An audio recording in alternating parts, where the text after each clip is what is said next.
Sì, c'è un po' d'aria, perché siamo un po' in alto. Al professore voglio fare una domanda. Visto l'importanza scientifica che hanno i suoi studi per l'archeologia e la storia sarda, cosa si aspetta dalla soprintendenza ai beni culturali, dall'università e dalla regione Sardegna? Cioè che tipo di collaborazione si aspetterebbe per avere i suoi frutti, diciamo? Beh, è una domanda che amerei sapere io la risposta da qualcuno, no? Cioè non la posso certamente dare io. Allora, io sono sicuro che questi terreni, non solo quello che noi abbiamo scandagliato 10 cm per 10 cm, ma un'area molto più vasta. Io Cosa mano, la mano. Sì, Fa da conduttore. io, perché sono sudato. Sì, no, l'umidità. Vabbè, Vabbè, poi danno. tagliate. Sì, Sono sudato. Facciamo un problema. La signora sta per... No. Allora,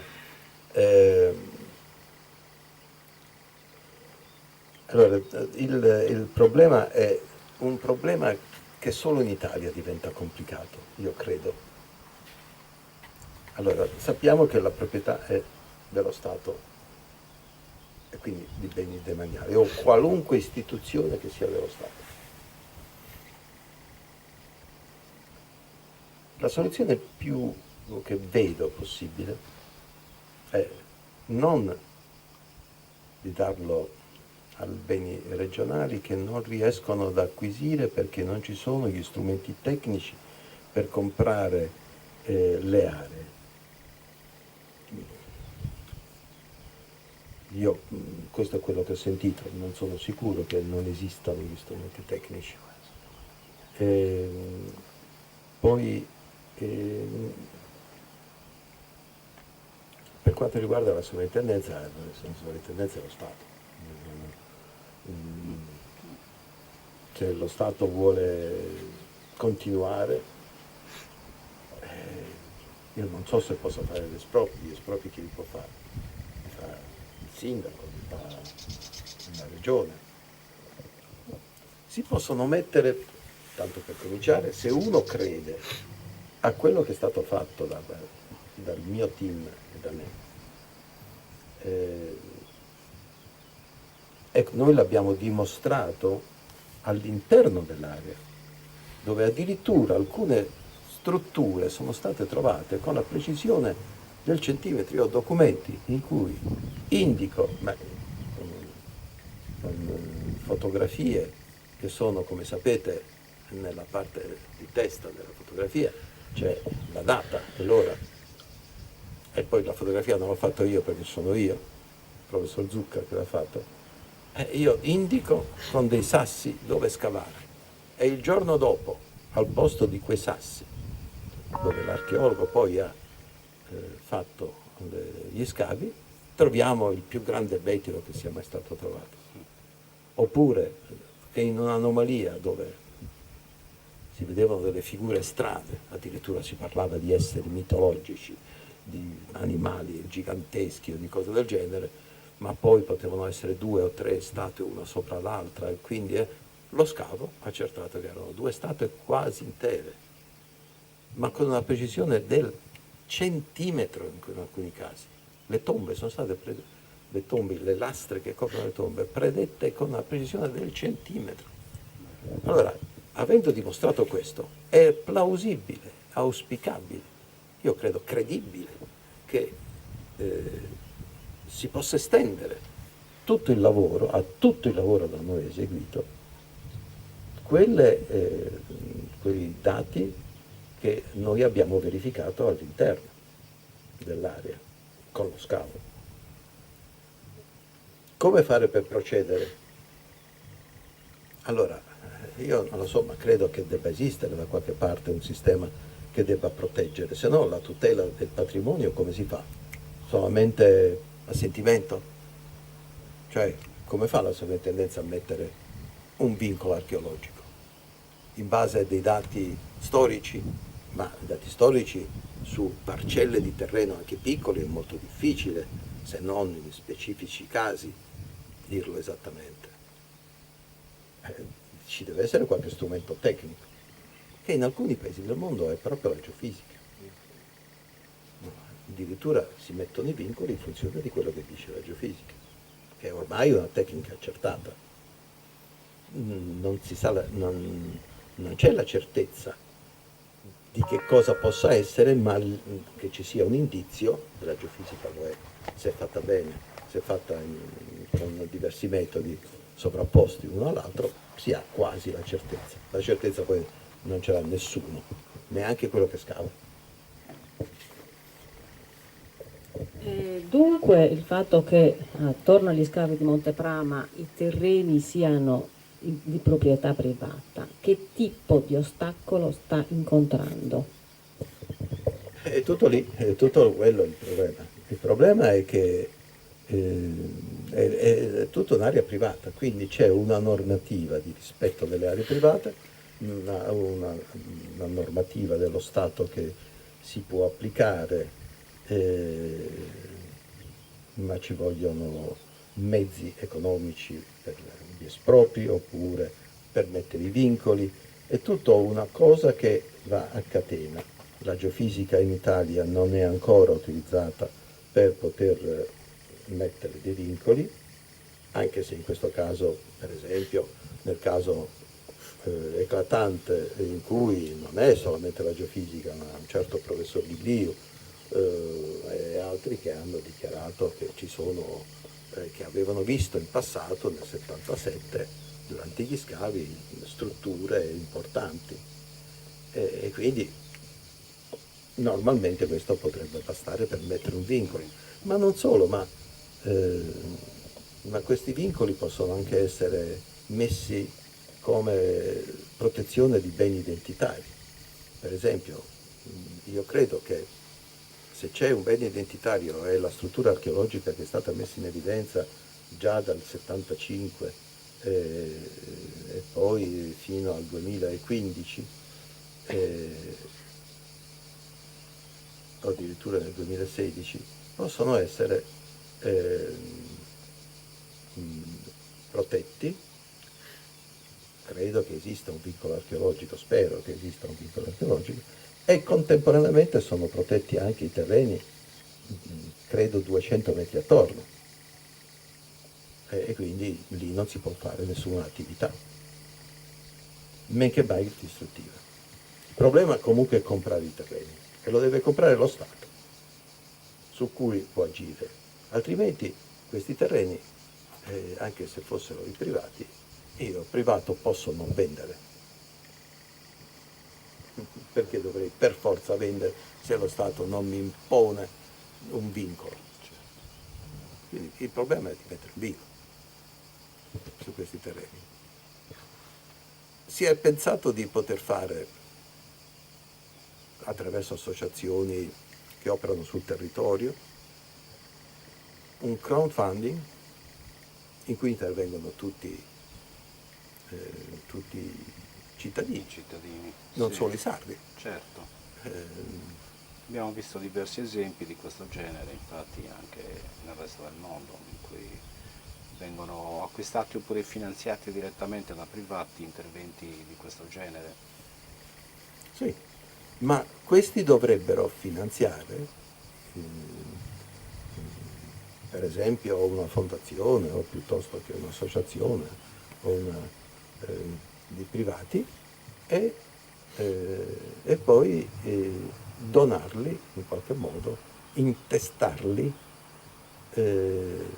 ovviamente dicendolo prima, è da studiare, io non mi certo. intendo di queste cose, però sarebbe interessante, per esempio, se fosse le università di Cagliari e di Sassari i beneficiari, perché sono stato, e su quello potrebbero non solo avvocare a sé, a loro, il diritto di continuare a sostenere Montiprama con degli studi Montiprama, ma potrebbe anche essere per le generazioni future una specie di campo di eccellenza dove si formano i migliori archeologi. Di studio. Certo. È un'idea. Oppure far intervenire sotto la guida delle università e la supervisione della sovrintendenza università di tutto il mondo. Sarebbe fantastico. Certo. Voi immaginate che cosa potrebbe essere. E tutta l'area, con il concorso anche delle persone proprietarie dei terreni, perché devono sentire dentro di loro che io posso vendere a 1.000 euro in più, magari o 2.000 euro in più, ma poi io resto vuoto. Cioè è bello partecipare. La Curia Vescovile ha fatto una bellissima cosa quando è stato fatto l'accordo. Ha detto: io rinuncio al premio di rinvenimento, quindi metto a disposizione il mio terreno, non lo vendo, rimane in proprietà e alla fine posso fare gli scavi con il, diciamo, la soddisfazione di quasi tutti, degli archeologi che hanno scavato, del comune che può gestirlo come sito e può impostare anche un sistema museale di richiamo. Potrebbe essere fatta una cosa del genere. E con il concorso delle università straniere io credo che si possano superare anche molti ostacoli di natura varia. Ok, prego. Marco.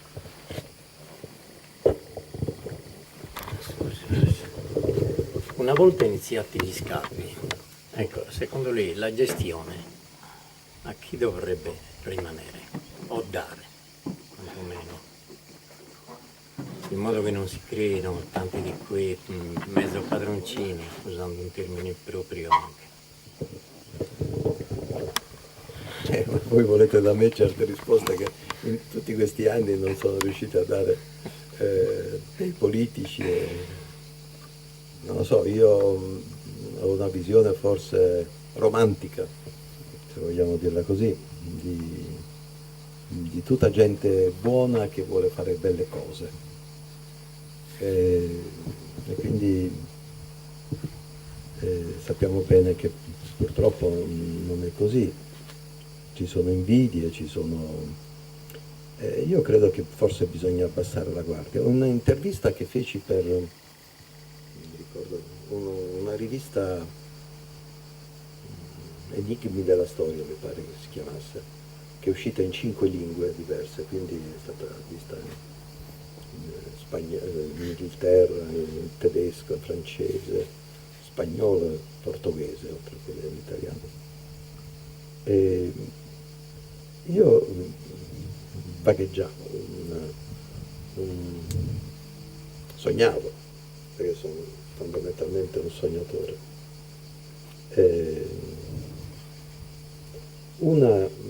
Un parco archeologico delle sensazioni, un parco archeologico dove ci fossero non solo i beni tangibili, ma i beni intangibili, per esempio quelli geofisici, ma anche i beni del paesaggio, il contadino che continua ad arare, i profumi che si continuano a sentire, cioè una sorta di posto dove possano convivere i saperi antichi con quelli ultramoderni e quelli futuri.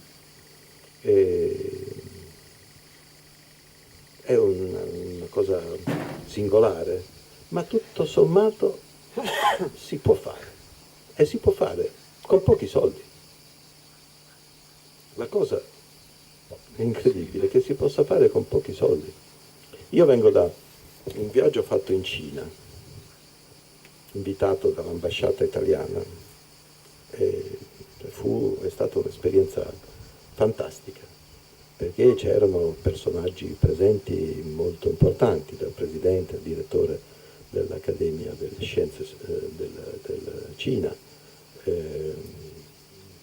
c'erano giornalisti, televisioni, c'erano addirittura membri di altre ambasciate. E il Monteprama ha fatto un vero colpo, però poi andiamo a vedere, eravamo in Cina, poi siamo andati anche a vedere le statue di terracotta di Xi'an, ed è una cosa che tra l'altro sono state scoperte, si dice, lo stesso giorno, lo stesso mese, lo stesso anno di Monteprama. In 4 anni loro hanno fatto una struttura incredibile che va aumentando col tempo. Nello stesso sito ci sono le statue già restaurate, le statue che stanno per essere tirate fuori dagli archeologi, il laboratorio di restauro che come vengono tirate fuori, le restaurano e le mettono già in posa. E quindi è un sistema dinamico, in un grande capannone, per carità non molto bello devo dire, però efficace. Immaginatevi un capannone di 100 metri di arco, gigantesco, già come struttura ingegneristica notevole, lungo 218 metri mi pare, in cui dentro tu puoi vedere le statue, puoi vedere sistemate lì, puoi vedere gli scavi, puoi vedere il restauro e puoi vedere le nuove statue, quindi se io ci vado il giorno dopo lo vedo già diverso. Quindi è già una cosa che invita a ritornare, non a caso è il sito più visitato, è una cosa incredibile. Una cosa del genere non si potrebbe anche fare, una cosa non del è genere. impossibile. Magari la struttura da fare un pochettino più leggera, non lo so, ma abbiamo bravi architetti in Sardegna, per cui si potrebbe fare una cosa così. Oppure addirittura lasciarla addirittura nature. E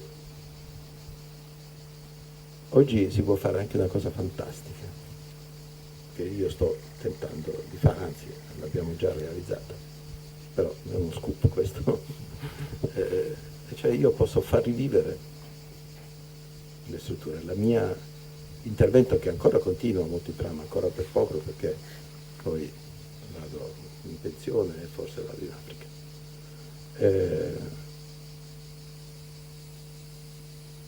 Faccio il migrante al contrario. Sì.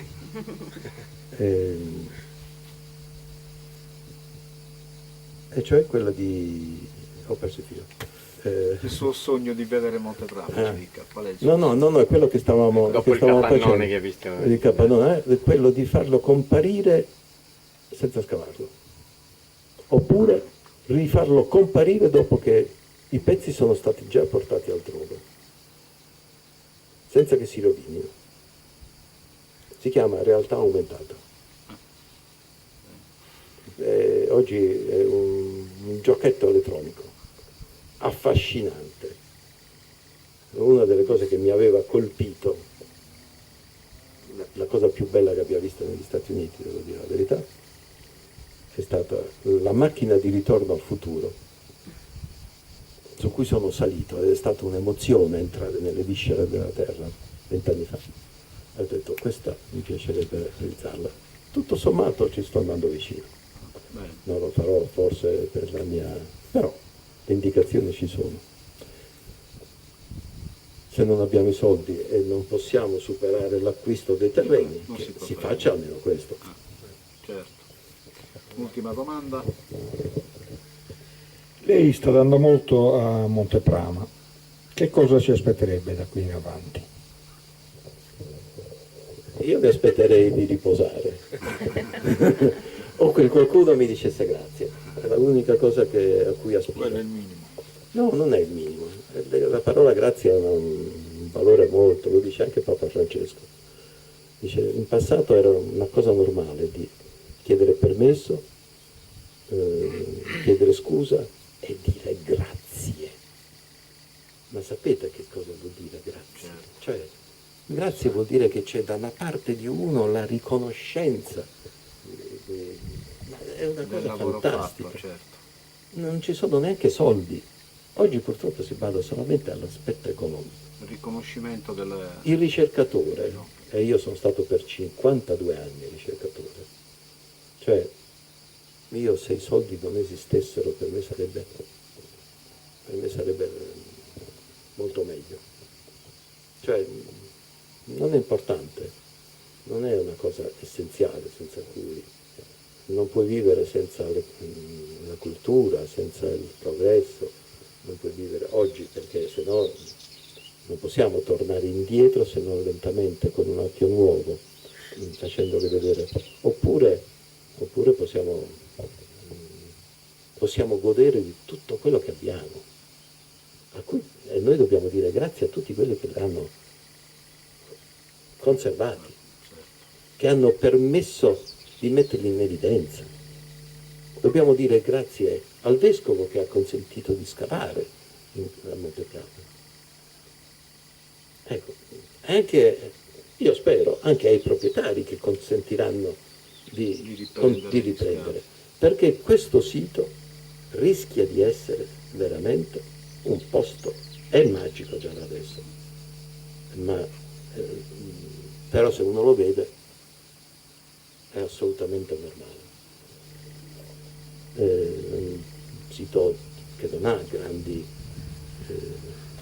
cioè dove la gente si aspetta di vedere chissà che cosa, però magari senti dentro qualche spinta diversa nel concorrere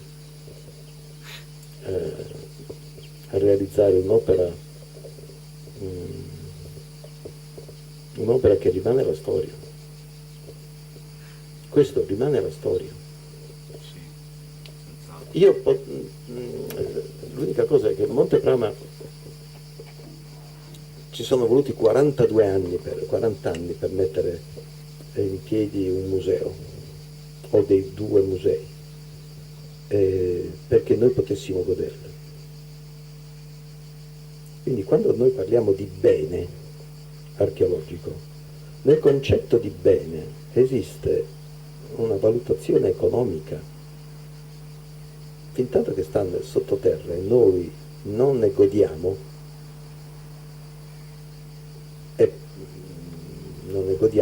quindi il tornaconto può essere anche non monetario, ma non c'è qualcuno che li protegga, che li protegga esternamente, quindi un museo che faccia pagare un biglietto, che ci sia il lavoro delle persone attente, dei giovani che dovrebbero essere tutti impiegati per legge, non come una specie si faceva il servizio militare, era obbligatorio, e io lo farei adesso per i beni culturali, di tutti però, anche le donne, e anche i disabili, cioè le persone diversamente abili. Facciamo concludere. Perché dobbiamo essere davvero tutti uguali, però tutti dobbiamo concorrere. Siediti qua, questo lo tagliamo. Vieni qua. Isa também qui su serra. Vuole dire qualcos'altro, professore? Quello che vuole. Se prima di chiudere questo pezzo tanto lo tagliamo. Lo tagliamo? No, questo è il discorso fra noi due, lo tagliamo. Se si sta ricordando qualche appello da lanciare, qualcos'altro da dire prima di chiudere. Sì. Beh, io ricontinuo il discorso. Io credo che oggi Monteprama, ma così come Monteprama, io adesso mi sto dedicando ad altre ricerche anche, nel mentre non sono stato fermo, insomma, non solo per Monteprama, ma anche da altre parti della Sardegna. Tantissimi posti della Sardegna hanno ancora tanto da dire. Il problema grosso della Sardegna è quello di essere è una fortuna e una sfortuna insieme. quella di essere poco popolata. I centri sono distanti 20 km, a volte 30, a volte 15, insomma. E quindi si ha un grande spazio, uno spazio che è stato visitato spesso, o comunque pochissimo in totale, ma quando è stato visitato magari dai tombaroli, è pochissimo conosciuto il territorio della Sardegna, quello di sotto intendo, cioè il sottosuolo. Quindi potrebbe essere una grande miniera, un Eldorado, davvero una grande... E noi potremmo contare molto su di questo. Io credo che forse bisogna che i politici, o chi si dà alla politica, dovrebbe tener conto di questo.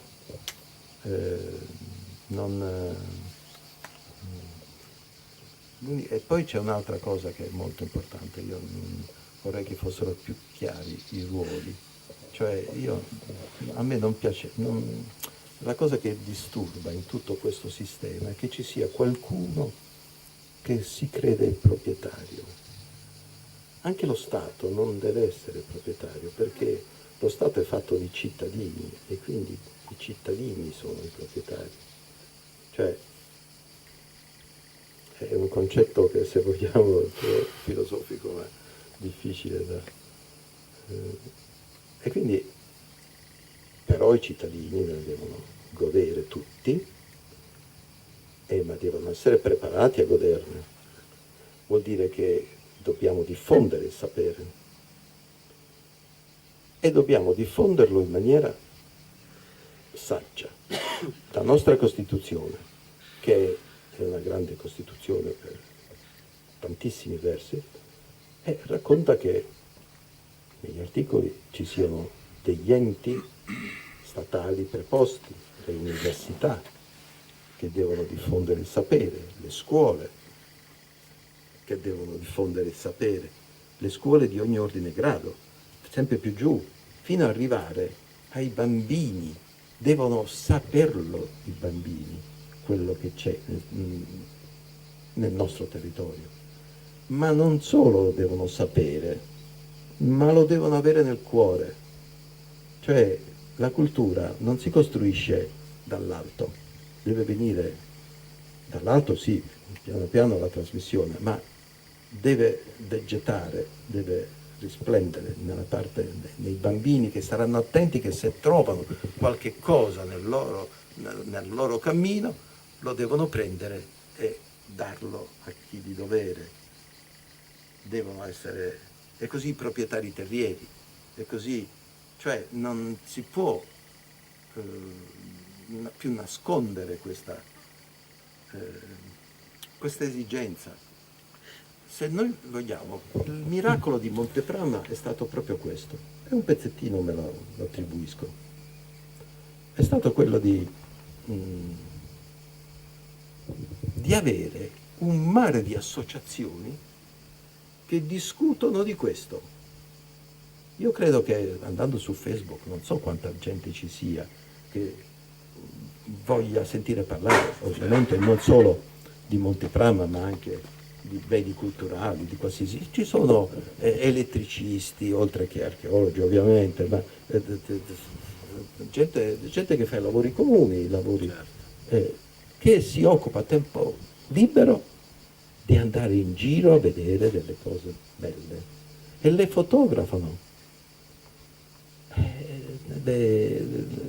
per bearsene tra di loro, ma non per venderle. Assolutamente, certo. Quindi già questo è un fatto positivo, perché invece di andare nel tempo libero nelle discoteche oppure andare a perdere tempo, magari ci sta anche che si perda tempo, ma non sistematicamente. Diciamo che c'è una cultura diffusa. È una cultura diffusa, è già qualcosa, magari si dicono anche cose esagerate, bisticci esagerati,